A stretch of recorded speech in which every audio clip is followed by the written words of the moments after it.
வணக்கம். பிப்ரவரி 12ஆம் தேதி இன்னைக்கான முதல் பதிவு. பங்குச்சந்தையில் நடந்த சில விஷயங்களை விரைவாக பார்க்கலாம். முக்கியமான தகவல், நான் செபி ரெஜிஸ்டர்ட் அட்வைசர் கிடையாது. நம்ம சேனல்ல இருந்து எப்போதுமே ஸ்டாக் ரெக்கமெண்டேஷன்ஸ் கிடையாது. யூடியூப் சேனல் மட்டும் இல்லைங்க, மற்ற சோஷியல் மீடியா பிளாட்ஃபார்மான இன்ஸ்டாகிராம், வாட்ஸ்அப், டெலிகிராம்ல இருந்து கூட நம்ம ஸ்டாக் ரெக்கமெண்டேஷன்ஸ் வழங்குவதில்லை. மேலும் பணத்தை வாங்கிட்டு எந்த சேவையும் வழங்குவது இல்லை. பல போலியான குரூப் இயங்கிட்டு இருக்கு. தயவு செய்து ஜாகிரதையாக இருங்க. இந்த வீடியோவில் காட்டக்கூடிய அனைத்து கம்பெனிகளும் வெறும் இன்ஃபர்மேஷனல் பர்பஸ்க்காக மட்டுமே முதலீடு செய்யுங்கன்னு சொல்கிற வீடியோ கிடையாது. எந்த ஒரு முதலீட்லையும் ரிஸ்க் இருக்கும். ரிஸ்க் புரியாமல் இன்வெஸ்ட் செய்யாதீங்க. ரிஸ்க் புரியலன்னா தயவு செய்து இன்வெஸ்ட்மெண்ட்டை தவிர்த்துருங்க. நம்ம ருபி டிரைவர் சேனலை ஆதரிக்கிற அனைத்து நல்ல உள்ளங்களுக்கும் நன்றி. சில இண்டிவிஜுவல் ஸ்டாக்ஸ் மற்றும் செய்திகள் விரைவாக பார்க்கலாம். நேற்று பிப்ரவரி 11ஆம் தேதி நிஃப்டி 1.3% வீழ்ச்சியை பார்த்துருக்கு. ஃபாரின் இன்ஸ்டிடியூஷனல் இன்வெஸ்டர்ஸ் 11,500 கோடி ரூபாய்க்கு வாங்கியிருக்கிறாங்க. கிட்டத்தட்ட 16,000 கோடி ரூபாய்க்கு விற்பனை செய்திருக்கிறாங்க. நெட் செல்லர்ஸாக தொடர்றாங்க 4,500 கோடி ரூபாய்க்கு. டொமஸ்டிக் இன்ஸ்டிடியூஷனல் இன்வெஸ்டர்ஸ் 13,800 கோடி ரூபாய்க்கு வாங்கியிருக்கிறாங்க. 9,800 கோடி ரூபாய்க்கு விற்பனை செய்திருக்கிறாங்க. நெட் பையர்ஸாக தொடர்றாங்க 4,000 கோடி ரூபாய்க்கு. இன்னைக்கு பிப்ரவரி 12ஆம் தேதி குவார்ட்டர்லி ரிசல்ட் அறிவிக்கக்கூடிய சில கம்பெனிகளுடைய பெயர்கள்: Ashok Leyland, Rail Vikas Nigam, Muthoot Finance, Jubilant FoodWorks, இந்தியாவில் டாமினோஸ் பிஸா நடத்தக்கூடிய நிறுவனம், Power Finance Corporation, Hindustan Aeronautics, Bharat Forge, Natco Pharma, Orchid Pharma, CG Consumer, Godrej Industries, Honasa Consumer, Suprajit Engineering, Kaveri Seed, FIEM Industries மற்றும் பிரீமியர் எக்ஸ்ப்ளோசிவ்ஸ். டொனால்ட் ட்ரம்ப் ஒரு புது ஆர்டரில் கையெழுத்திட்டு இருக்கிறாரு. மணி கண்ட்ரோல்லேருந்து கிடைத்த தகவல், இந்த ஆர்டர்னால அதானி குரூப் பயன்பெறுவதற்கான வாய்ப்பு இருக்குது. சில மாதங்களுக்கு முன்னாடி நம்ம செய்தி பார்த்துருந்தோங்க. அதானி குரூப் மீது வழக்கு பதிவு செய்திருக்கிறாங்க. எந்த சட்டத்தின் கீழ் அங்கே வழக்கு நடக்குதோ அந்த சட்டத்தை தற்காலிகமாக நிறுத்துவதற்கான ஆர்டர் தான் இப்போ கொடுத்துருக்கிறாரு US president Donald Trump. 1977 foreign corrupt practice ஆக்டை தற்காலிகமாக நிறுத்தி வைத்திருக்கிறாரு. அண்மையில் ட்ரம்ப் மெட்டல் ஸ்டாக்ஸ் மீது வரி விதிச்சிருந்தார். யூஎஸ்ஏக்குள்ளார வரக்கூடிய ஸ்டீல் மற்றும் அலுமினியத்துக்கு 25% வரி விதிச்சிருந்தார். அது குறித்து ஜிண்டால் ஸ்டெயின்லெஸ் அவங்களுடைய கருத்து தெரிவிச்சிருக்கிறாங்க. இன்னும் கிளாரிட்டி இல்லாமல் இருக்குது இந்த டேக்ஸ் மீது. கிளாரிட்டிக்காக வெயிட் பண்ணிட்டு இருக்கிறோம்னு சொல்லியிருக்கிறாங்க. மணி கண்ட்ரோல்லேருந்து கிடைத்த தகவல். அவங்க பெரும்பாலும் யூரோப் மற்றும் யூஎஸ்ஏக்கு தான் ஏற்றுமதி செய்கிறாங்க. ஆனால் அவங்களுடைய விரிவாக்கத்துடைய பாகமாக ஜப்பான், சவுத் ஈஸ்ட் ஏஷியா மற்றும் மிடில் ஈஸ்ட்லையும் இப்போ கவனம் செலுத்துகிறாங்க ஜிண்டால் ஸ்டெயின்லெஸ். எக்ஸாவர் டெக்னாலஜிஸ் ஐபிஓ குறித்தான அப்டேட் இன்னைக்கு ஓப்பன் ஆகுது. பிப்ரவரி 12ஆம் தேதி 14ஆம் தேதி முடிவடையுது. 8,750 கோடி ரூபாய்க்கான ஐபிஓ இது. கிரே மார்க்கெட்டில் பிரீமியம் 1% கூடுதலாக போய்கொண்டிருக்குன்னு மின் பத்திரிகையிலேருந்து கிடைத்த தகவல். கிரே மார்க்கெட்னா என்ன, கிரே மார்க்கெட் பிரீமியம்னா என்ன அப்படின்னு நம்ம வேறொரு வீடியோவில் டீட்டெயிலாக பேசியிருக்கோம். அந்த வீடியோ லிங்க் இந்த வீடியோட டிஸ்கிரிப்ஷனில் இருக்குது. அஜாக்ஸ் இன்ஜினியரிங் ஐபிஓ குறித்தான அப்டேட். நேற்று 2வது நாள் முடிவில் சப்ஸ்கிரிப்ஷன் எவ்வளோ ஆகியிருக்கு? ஒட்டுமொத்தமாக 49%. ரீட்டைல் கேட்டகரி மட்டும் பார்க்கும்போது 52% சப்ஸ்கிரிப்ஷன் ஆகியிருந்திருக்கு. கிரே மார்க்கெட்டில் பிரீமியம் 1% கூடுதலாக போய்கொண்டிருக்குன்னு மின் பத்திரிகையில் அப்டேட் கொடுத்துருக்குறாங்க. GST council GST rates rationalisation குறித்து வேலை செஞ்சுக்கிட்டு இருப்பதாக மத்திய நிதி அமைச்சர் பார்லிமெண்ட்டில் சொல்லியிருக்கிறாங்க. சில தினங்களுக்கு முன்னாடி நம்ம செய்தி பார்த்துருந்தோங்க. அரசு இதை கொண்டு வருவதற்கான வாய்ப்பு இருக்குது. குறிப்பாக அந்த 12% இருக்கக்கூடிய அந்த ஸ்லாப் அவங்க நீக்குவதற்கான வாய்ப்பு இருக்குது இந்த ஜிஎஸ்டி ரேட்ஸ்லன்ற செய்தி நம்ம பார்த்தோம். இப்போ அதை உறுதி செய்திருக்கிறாங்க. சிஎன்பிசி டிவி 8 என்ன சொல்லியிருக்காங்கன்னா, மத்திய நிதி அமைச்சர் இது பார்லிமெண்ட்டில் சொல்லியிருக்கிறாங்க. ஜிஎஸ்டி ரேட்ஸ் ரேஷனலைசேஷன் குறித்து ஜிஎஸ்டி கவுன்சில் இப்போ யோசிச்சுக்கிட்டு இருப்பதாக சொல்லியிருக்கிறாங்க. சிஎன்டிஎல்எம் குறித்து சிஎன்பிசி டிவி 18 கிடைத்த ஒரு தகவல். அவங்க போயிங் குளோபல் சர்வீசஸுடன் ஒரு கான்ட்ராக்டில் கையெழுத்திட்டு இருக்கிறாங்க. ப்ரிசிஷன் மெஷின் பார்ட் சப்ளை செய்வதற்கான கான்ட்ராக்ட் இதுன்னு சொல்லியிருக்கிறாங்க சிஎன்பிசி டிவி 18ல். ஐஆர்சிடிசி குவார்ட்டர்லி ரிசல்ட் அறிவிச்சிருக்கிறாங்க. என்டிடிவி ப்ராஃபிட்லேருந்து கிடைத்த டேட்டா. டிவிடெண்டும் அறிவிச்சிருக்கிறாங்க. ஒரு ஷேருக்கு ₹3. கன்சாலிடேட்டட் பேசிஸில் ரெவென்யூ 1,224 கோடி ரூபாய். இயர் ஆன் இயர் 10% அதிகரிச்சிருக்கு.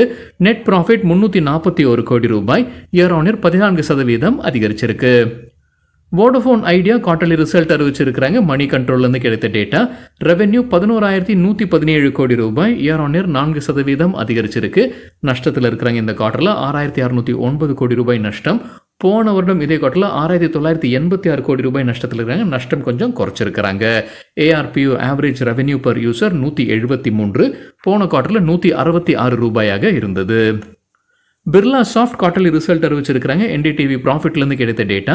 கன்சாலிடேட்டட் பேசிஸில் ரெவென்யூ 1,363 கோடி ரூபாய். குவார்ட்டர் ஆன் குவார்ட்டர் 0.4% விழுந்திருக்கு. ப்ளூம்பர்க் எதிர்பார்த்தது 1,384 கோடி ரூபாய்.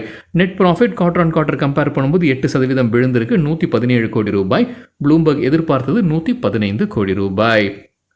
அதானி பவர் நேற்று இன்ட்ராடேல நல்லா பர்ஃபார்ம் பண்ணியிருக்காங்க. 4% நேற்று இன்ட்ராடேல அதிகரிச்சிருக்குன்னு எக்கனாமிக் டைம்ஸில் அப்டேட் கொடுத்துருக்காங்க. அதுக்கு முக்கிய காரணம் அவங்க என்ன சொல்லியிருக்காங்கன்னா, பங்களாதேஷ் மறுபடியும் அவங்களுடைய பவர் சப்ளை முழுமையாக ரீஸ்டோர் பண்ணணும் அப்படின்ற கோரிக்கையை முன்வைத்திருக்கிறாங்க. 3 மாதத்திற்கு முன்னாடி அந்த பவர் சப்ளை அவங்க குறைச்சிருந்துருக்காங்க. அதற்கு 2 காரணம் இருந்தது. ஒன்று வின்டர் ஆரம்பிச்சிருச்சு, இன்னொன்று வந்து அவங்க பணம் கட்டாமல் இருந்திருக்காங்க. அதனால் அவங்களுடைய அந்த பவர் சப்ளையை குறைச்சிருந்துருக்காங்க. இப்போ மறுபடியும் ஃபுல் இதில் கொடுங்க அப்படின்ற மாதிரி கோரிக்கையை முன் வைத்திருக்கிறாங்க பங்களாதேஷ். அவங்க பணமும் கட்ட ஆரம்பிச்சிருக்கிறாங்க போல தெரியுது. இது பாசிட்டிவாக சொல்லியிருக்கிறாங்க எக்கனாமிக் டைம்ஸில். அதானி பவர் நேற்று இன்ட்ராடேல நல்லா பர்ஃபார்ம் பண்ணதற்கு. கேம்பஸ் ஆக்டிவேர் குவார்ட்டர்லி ரிசல்ட் அறிவிச்சிருக்காங்க. என்டிடிவி ப்ராஃபிட்லேருந்து கிடைத்த தகவல். கன்சாலிடேட்டட் பேசிஸில் ரெவென்யூ 515 கோடி ரூபாய், இயர் ஆன் இயர் 9% அதிகரிச்சிருக்கு. நெட் ப்ராஃபிட் 47 கோடி ரூபாய், இயர் ஆன் இயர் 86% அதிகரிச்சிருக்கு. செஞ்சுரி பிளைபோர்ட்ஸ் குறித்து சிஎன்பிசி டிவி 18லேருந்து கிடைத்த ஒரு தகவல். மார்ஜின் கைடன்ஸை மறுபடியும் உறுதி செய்திருக்கிறாங்க. முன்ன என்ன சொன்னதோ அதை மறுபடியும் உறுதி செய்திருக்கிறாங்க. எபிட்டா மார்ஜின், எபிட்டான்றது ஆப்ரேட்டிங் ப்ராஃபிட், விரிவாக்கம் earnings before interest tax depreciation amortisation. So EBITDA margin அவங்க முன்ன சொல்லியிருந்து அப்படியே தொடர்றாங்க. 12லிருந்து 14% இந்த நிதியாண்டும் சரி அடுத்த நிதியாண்டும் அது மறுபடியும் அவங்க உறுதி செய்திருக்கிறாங்க. இந்த குவார்ட்டருக்கான வருவாய் 1140 கோடி ரூபாய், இயர் ஆன் இயர் 22% அதிகரிச்சிருக்கு. நெட் ப்ராஃபிட் 58 கோடி ரூபாய், இயர் ஆன் இயர் 7% விழுந்திருக்கு. காரமெண்டல் இன்டர்நேஷனல் குறித்து என்டிடிவி ப்ராஃபிட்லேருந்து கிடைத்த ஒரு தகவல். ஆந்திர பிரதேஷ்லேருந்து அவங்களுக்கு ஒரு ஆர்டர் கிடைச்சிருக்கு. அங்கே 1539 கோடி ரூபாய்க்கான ஆர்டர் இது. ஃபர்டிலைசர் மேனுஃபேக்சரிங் ஆலை காக்கிநாடால அது விரிவாக்கம் செய்கிறாங்க. அதுதான் கான்ட்ராக்ட். ஸோ 1539 கோடி ரூபாய். அவங்களுக்கு இன்சென்டிவ்ஸும் வழங்கப்படும். சில டைம் லைன்ஸ் இருக்குது. அதெல்லாமே அவங்க கரெக்டாக மீட் பண்ணாங்கன்னா இன்சென்டிவ்ஸும் வழங்கப்படும். காரமெண்டல் இன்டர்நேஷனலுக்கு தகவல் கிடைத்தது என்டிடிவி ப்ராஃபிட்லேருந்து. பர்ஜர் பெயிண்ட்ஸ் குவார்ட்டர்லி ரிசல்ட் அறிவிச்சிருக்காங்க. என்டிடிவி ப்ராஃபிட்லேருந்து கிடைத்த டேட்டா. கன்சாலிடேட்டட் பேசிஸில் ரெவென்யூ 2975 கோடி ரூபாய், இயர் ஆன் இயர் 3% அதிகரித்தது. ப்ளூம்பர்க் நடத்தின கருத்து கணிப்பில் எதிர்பார்த்தது 2933 கோடி ரூபாய். நெட் ப்ராஃபிட் 295 கோடி ரூபாய், இயர் ஆன் இயர் 2% விழுந்தது. ப்ளூம்பர்க் எதிர்பார்த்தது 292 கோடி ரூபாய். அப்போலோ மைக்ரோ சிஸ்டம்ஸ் குறித்து சிஎன்பிசி டிவி 18லேருந்து கிடைத்த ஒரு தகவல். அவங்க ட்ரூப் கம்ஃபர்ட்ஸ் நிறுவனத்துடன் ஒரு மெமரண்டம் ஆஃப் அண்டர்ஸ்டாண்டிங்கில் கையெழுத்திட்டு இருக்காங்க.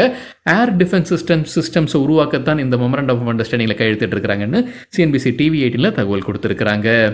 என்பிசிசி குவார்ட்டர்லி ரிசல்ட் அறிவிச்சிருக்காங்க. என்டிடிவி ப்ராஃபிட்லேருந்து கிடைத்த டேட்டா. டிவிடெண்டும் அறிவிச்சிருக்காங்க 53 பைசா. அதற்குரிய ரெக்கார்ட் டேட் February 18. கன்சாலிடேட்டட் பேசிஸில் ரெவென்யூ 2826 கோடி ரூபாய், இயர் ஆன் இயர் 17% அதிகரிச்சிருக்கு. நெட் ப்ராஃபிட் 138 கோடி ரூபாய், இயர் ஆன் இயர் 25% அதிகரிச்சிருக்கு. பிஹெச்இஎலுக்கு ஒரு ஆர்டர் கிடைச்சிருக்கு. தாமோதர் வேலி கார்பரேஷன் கிட்ட இருந்து கிடைத்த ஒரு ஆர்டர். அதோடைய மதிப்பு 6200 கோடி ரூபாய். வெஸ்ட் பெங்கால் மாநிலத்தில் தகவல் கிடைத்தது சிஎன்பிசி டிவி 18லேருந்து. தேவயானி இன்டர்நேஷனல் இந்தியாவில் பிஸா ஹட் KFC நடத்தக்கூடிய நிறுவனம் குவார்ட்டர்லி ரிசல்ட் அறிவிச்சிருக்கிறாங்க. மணி கண்ட்ரோல்லேருந்து கிடைத்த டேட்டா. கன்சாலிடேட்டட் பேசிஸில் நஷ்டத்தில் இருக்கிறாங்க. 42 லட்சம் ரூபாய் நஷ்டம். போன வருடம் இதே குவார்ட்டரில் லாபத்தில் இருந்திருக்கிறாங்க. கிட்டத்தட்ட 10 கோடி ரூபாய் லாபத்தில் இருந்திருக்கிறாங்க. ரெவென்யூ ஃப்ரம் ஆபரேஷன்ஸ் 1294 கோடி ரூபாய், இயர் ஆன் இயர் 53% அதிகரித்தது. ஹெச்ஜி இன்ஃப்ரா தரப்பு அப்டேட் இருக்குது. முன்னவே இது குறித்தான ஒரு செய்தி நம்ம பார்த்துருந்தோங்க. நியூ டெல்லி ரயில்வே ஸ்டேஷன் புதுப்பிக்கிற அந்த ஒரு ஆர்டர் அது குறித்து தான் சொல்லியிருக்காங்க. அவங்களுடைய ஜாயிண்ட் வெஞ்சர் டிஇசி இன்ஃப்ராஸ்ட்ரக்சருடன் அவங்க ஒரு ஜாயிண்ட் வெஞ்சரில் இருக்கிறாங்க. அந்த ஜாயிண்ட் வெஞ்சருக்கு 2196 கோடி ரூபாய்க்கான கான்ட்ராக்ட் கிடைச்சிருக்கு. ரயில் லேண்ட் டெவலப்மெண்ட் அத்தாரிட்டி கிட்ட இருந்து நியூ டெல்லி ரயில்வே ஸ்டேஷன் சம்பந்தமான ஆர்டர் இது. அப்போலோ ஹாஸ்பிட்டல்ஸ் குறித்து மணி கண்ட்ரோல்லேருந்து கிடைத்த ஒரு தகவல். நிதியாண்டு 2026 அவங்களுடைய புது 3 ஃபெசிலிட்டிஸை திறக்க இருக்கிறாங்க. கம்பெனியுடைய MD சுனிதா ரெட்டி இதை தெரிவிச்சிருக்கிறாங்க. எந்தெந்த இடத்துல டெல்லி, புனே மற்றும் கொல்கட்டாவில் நிதியாண்டு 2026 வரும்னு சொல்லியிருக்கிறாங்க. 2026 இறுதிக்குள்ளார வேறு 2 இடங்கள்லையும் வருவதற்கான வாய்ப்பு இருக்குன்னு தெரிவிச்சிருக்கிறாங்க. ஒன்று ஹைதராபாத், மற்றொன்று குருகிராமில். Procter and Gamble health quarterly result அறிவிச்சிருக்காங்க. சிஎன்பிசி டிவி 8லேருந்து கிடைத்த டேட்டா. 110 ரூபாய் டிவிடெண்டும் அறிவிச்சிருக்கிறாங்க. நெட் ப்ராஃபிட் 364 கோடி ரூபாய், இயர் ஆன் இயர் 18% அதிகரிச்சிருக்கு. ரெவென்யூ ஃப்ரம் ஆப்ரேஷன்ஸ் 1248 கோடி ரூபாய், இயர் ஆன் இயர் 10% அதிகரிச்சிருக்கு. கெய்னர்ஸ் வித் ஹை வால்யூம் பட்டியலை விரைவாக பார்க்கலாம். இது நேற்றுக்கான டேட்டா. ஹை வால்யூம்னு எப்படி சொல்கிறோன்னா, நேற்று வால்யூமுடன் கடந்த 10 நாளைக்கான ஆவரேஜ் வால்யூமை ஒப்பிடும்போது 100% மேலே இருக்கிற சில ஸ்டாக்ஸ். கெய்னர்ஸ்ன்னு சொல்லும்போது நேற்று ஷேர் ப்ரைஸ் அதிகரித்திருக்க வேண்டும். டிசிஎம் 8% ஷேர் ப்ரைஸ் அதிகரித்தது. 216% வால்யூம் அதிகரித்தது. ரெட் டேப் 7% ஷேர் ப்ரைஸும் 370% வால்யூம் அதிகரிப்பு. Happiest minds IT company 6% share price உயர்ந்தது. 397% வால்யூம் அதிகரித்தது. ஆர்பிசெட் ஜுவல்லர்ஸ் 6% ஷேர் ப்ரைஸும் 330% வால்யூம் அதிகரிப்பு. Timken India 5% share price 608% volume. Sono Infratech 5% share price உயர்ந்தது. 384% வால்யூம் அதிகரிப்பு. கிரைசில் 5% ஷேர் பிரைஸும் 1692% வால்யூம் அதிகரித்தது. MSTC 4% ஷேர் பிரைஸ் அதிகரித்தது. 319% வால்யூம் அதிகரித்தது. லூசர்ஸ் வித் ஹை வால்யூம் பட்டியலில் ஆல்ஃபா ஜியோ 20% வீழ்ச்சி 1097% வால்யூம் அதிகரிப்பு. என்ஜிஎல் ஃபைன்கெம் 16% வீழ்ச்சி 893% வால்யூம் அதிகரிப்பு. வீனஸ் ரெமடிஸ் 12% சரிந்தது 194% வால்யூம் அதிகரிப்பு. ட்ரீம் ஃபோக்ஸ் சர்வீசஸ் 12% வீழ்ச்சி 223% அதிகரித்தது வால்யூம். ஆரிசன்ஸ் மலையாளம் 9% விழுந்தது 100% வால்யூம் அதிகரிப்பு. பிஎஸ்சி 8% வீழ்ச்சி 149% வால்யூம் அதிகரிப்பு. பெரமல் ஃபார்மா 8% சரிந்தது 218% அதிகரித்தது வால்யூம். பிரின்ஸ் பைப்ஸ் 7% வீழ்ச்சி 137% வால்யூம் அதிகரிப்பு. Eicher Motors Royal Enfield brand வைத்திருக்கக்கூடிய கம்பெனி 7% சரிந்தது 511% வால்யூம் அதிகரிப்பு. சரிங்க, இதுதான் சில விஷயங்கள் என்னுடைய பார்வைக்கு எட்டியது. நன்றி, வணக்கம்.